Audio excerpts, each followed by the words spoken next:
Assalamualaikum warahmatullahi wabarakatuh. Halo anak-anak ibu. Jadi, pada kesempatan kali ini kita akan membahas materi tentang sistem pernapasan pada manusia.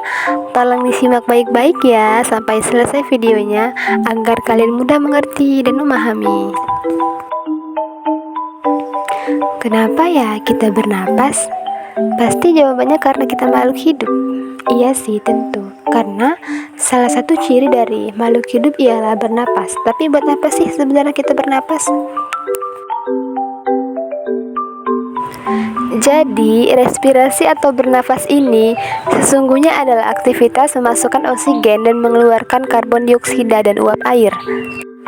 Nah, karena dimasukkan oksigen ini ternyata dibutuhkan loh oleh tubuh kita untuk melakukan yang namanya metabolisme. Metabolisme ini adalah prosesnya di dalam tubuh untuk mengubah nutrisi menjadi energi. Jadi ujung-ujungnya kenapa ya kita bernapas? Jadi jawabannya itu adalah untuk mendapatkan yang namanya energi. Jadi ini merupakan kerjasama nih dengan sistem pencernaan. Ketika sistem pencernaan memasukkan makanan, kemudian mengolahnya hingga menjadi gizi atau nutrisi. Nah, ini dilanjutkan nih nutrisi ini di metabolisme atau dibakar hingga akhirnya memperoleh energi. Kemudian energi ini dibutuhkan oleh tubuh kita nih untuk melakukan yang namanya aktivitas. Selanjutnya kita akan membahas mengenai organ sistem pernafasan. Nah, pertama itu hidung. Di hidung itu ada rambut-rambut hidung, yang dimana rambut hidung ini bukan sembarang rambut, tetapi dia mempunyai fungsi. Fungsinya adalah menyaring udara sehingga kotoran tidak akan masuk ke paru-paru. Itu makanya kenapa di lubang hidung kalau misalkan kamu baru bangun tidur, nah ternyata kok hidung saya kotor ya? Nah itu karena udara kotornya tersaring oleh rambut-rambut hidung.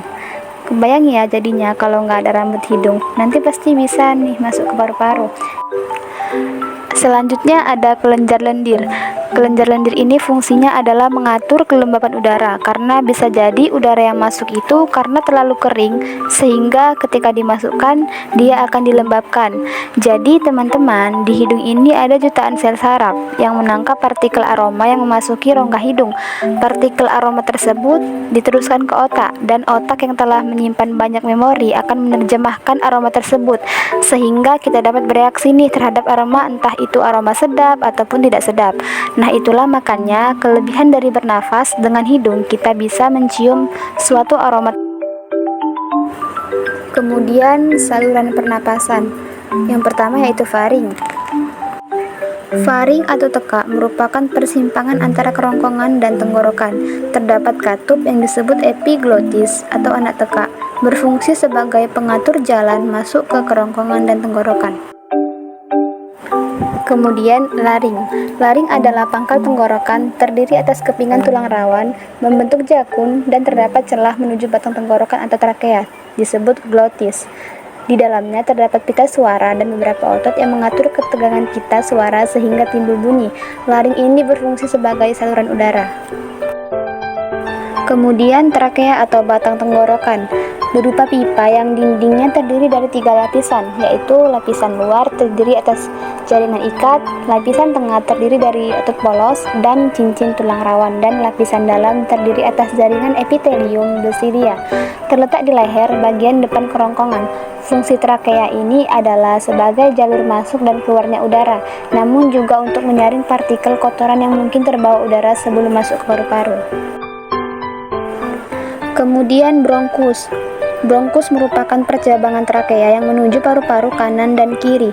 Struktur bronkus sama dengan trakea, hanya dindingnya lebih halus. Kedudukan bronkus kiri lebih mendatar dibandingkan bronkus kanan, sehingga bronkus kanan lebih mudah terserang penyakit. Fungsi bronkus adalah memastikan aliran udara masuk dan keluar paru-paru. Kemudian bronkeolus. Bronkeolus adalah percabangan dari bronkus. Saluran ini lebih halus dan dindingnya lebih tipis. Bronkeolus kiri berjumlah 2, sedangkan kanan berjumlah 3. Percabangan ini akan membentuk cabang yang lebih halus seperti pembuluh. Fungsi bronkeolus adalah membantu proses distribusi udara dalam paru-paru. Kemudian alveolus berupa saluran udara buntu membentuk gelembung-gelembung udara. Dindingnya tipis, setebal selapis sel, lembab, dan berdekatan dengan kapiler darah. Alveolus berfungsi sebagai permukaan respirasi. Luas total mencapai 100 meter persegi atau 50 kali luas permukaan tubuh untuk melakukan pertukaran gas ke seluruh tubuh. Kemudian yang terakhir yaitu paru-paru. Di dalam paru-paru terdapat pleura, yaitu selaput pembungkus yang melindungi paru-paru. Paru-paru menyerap oksigen sebanyak 250 ml per menit dan mengeluarkan karbon dioksida sebanyak 200 ml per menit. Selanjutnya yaitu proses terjadinya pernapasan pada manusia. Diawali melalui rongga hidung. Hidung merupakan tempat atau pintu utama udara dihirup. Jadi setelah oksigen masuk ke hidung, oksigen tersebut tidak langsung masuk ke paru-paru, tetapi melalui proses yaitu yang kedua, melalui faring, yang mana faring ini merupakan tenggorokan bagian atas. Kemudian setelah masuk ke faring, oksigen akan masuk ke laring. Setelah masuk ke laring, oksigen akan masuk ke trakea, yang mana trakea ini adalah sebagai batang tenggorokan yang tugasnya mengalirkan udara ke paru-paru. Kemudian setelah masuk ke batang tenggorokan atau trakea, oksigen itu masuk ke bronkus. Kemudian setelah masuk ke bronkus, dia akan masuk ke bronkiolus, yang mana bronkiolus ini adalah cabang dari bronkus yang tugasnya menyalurkan udara ke alveolus. Kemudian setelah masuk ke bronkiolus, oksigen tersebut akan masuk ke alveolus, yang mana alveolus ini merupakan kantung-kantung kecil yang ada di paru-paru. Kemudian kita akan membahas kelainan pada sistem pernapasan. Yang pertama itu ada flu. Flu adalah gangguan pernapasan oleh virus influenza yang bisa terjadi pada hidung, tenggorokan, hingga paru-paru. Gejalanya yaitu pilek, sakit tenggorokan, bersin-bersin, demam, dan kadang disertai batuk. Kemudian ada asma. Asma merupakan penyakit peradangan kronis yang menyebabkan masalah pernapasan. Gejalanya yaitu napas berbunyi atau mengi, batuk, dan sesak napas. Jadi untuk meminimalkan gejalanya itu, penderita wajib minum obat jangka panjang serta melakukan latihan pernapasan juga dapat membantu. Kemudian yaitu tuberkulosis atau TBC. Itu merupakan penyakit paru-paru yang disebabkan oleh bakteri Mycobacterium tuberculosis. Jadi gejalanya itu adalah berat badan turun, tidak nafsu makan, lemas, kelelahan, demam, dan gejala yang paling khas adalah berkeringat di malam hari. Jadi untuk mengobati TBC ini adalah membasmi bakteri penyebabnya dengan antibiotik. Kemudian yaitu pneumonia atau peradangan paru-paru. Ini merupakan sakit yang disebabkan oleh infeksi, dan penyakit ini menimbulkan gejala yang ringan hingga berat. Beberapa gejalanya yaitu batuk, berdahak, demam, dan sesak napas. Jadi penyebabnya ialah karena infeksi virus atau rhinovirus. Kemudian yaitu bronkitis. Bronkitis merupakan peradangan pada bronkus atau cabang tenggorokan. Gejalanya itu batuk, demam, sakit tenggorokan, pilek, dan sakit kepala. Jadi penyebabnya itu adalah virus, salah satunya adalah virus flu. Kemudian yang terakhir yaitu kanker paru-paru. Kanker paru-paru itu merupakan terbentuknya sel kanker di dalam paru-paru. Di Indonesia, kanker paru-paru merupakan pembunuh nomor 1 pria dewasa. Jadi penyebabnya itu adalah seringnya merokok. Ada juga yang terjadi karena paparan zat kimia lainnya.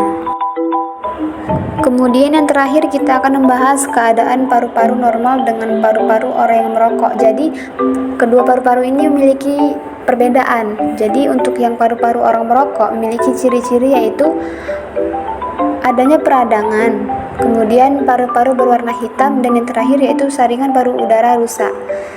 Jadi paru-parunya ini mungkin fungsinya udah tidak seperti paru-paru yang normal, udah berkurang fungsinya. Kemudian ciri-ciri paru-paru normal yaitu paru-paru berwarna merah muda, fungsinya normal, dan memiliki cukup lendir. Baiklah, demikianlah pemaparan materi mengenai sistem respirasi pada manusia. Selanjutnya ada kata-kata untuk penyemangat kita dalam belajar, yaitu jangan pernah berhenti belajar karena hidup tidak pernah berhenti mengajarkan. Wassalamualaikum warahmatullahi wabarakatuh.